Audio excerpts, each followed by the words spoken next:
A letter, and I'm sure if you read this letter by the Minister for National Treasury, Tani, dated 30th of March 2022, where in one of its paragraphs says the Attorney General, who is the legal advisor of government, has already declared this.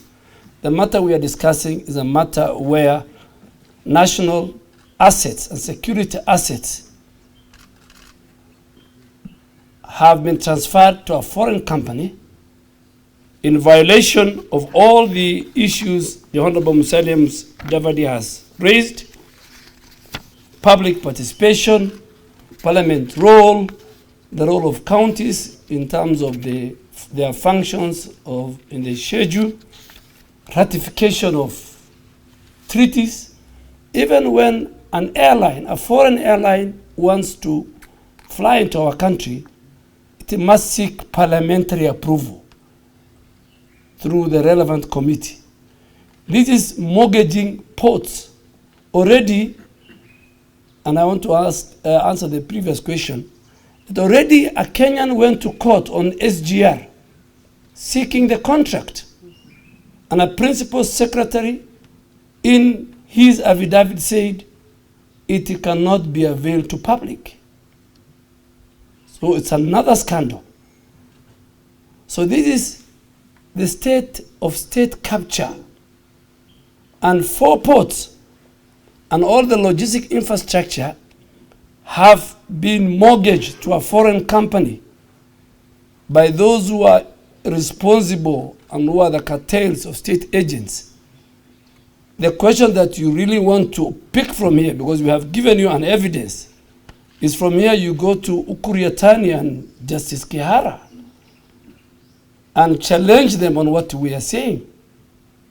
You cannot mortgage, you cannot give DP World to run the development, the redevelopment, the management of the port of Mombasa, berth 11 to 14, berth 1 to 3 of Lamu, the whole cold chain system and the port of Kisumu, by 3 individuals. This is what we are telling the people of Kenya. We have talked about state capture. And I want to say it here, even Parliament and the parliamentary reporters are here. Parliament for 2 years rejected the Kenya Aviation Bill, where the whole of Kenya Airports Authority was to be handed over to a private entity. Part of the state capture. We are aware of how National Oil Corporation, the only state-owned oil company, is being handed over. So we are telling the people of Kenya, and all these, let me put it, and that's why President Kenyatta, unlike his predecessor, who were to exit at the end of their term, doesn't want to exit. That's why he's the chairman of Azimio. Now, in fact, we have found out why the president wants to succeed himself. Because of all these state capture and state involvement.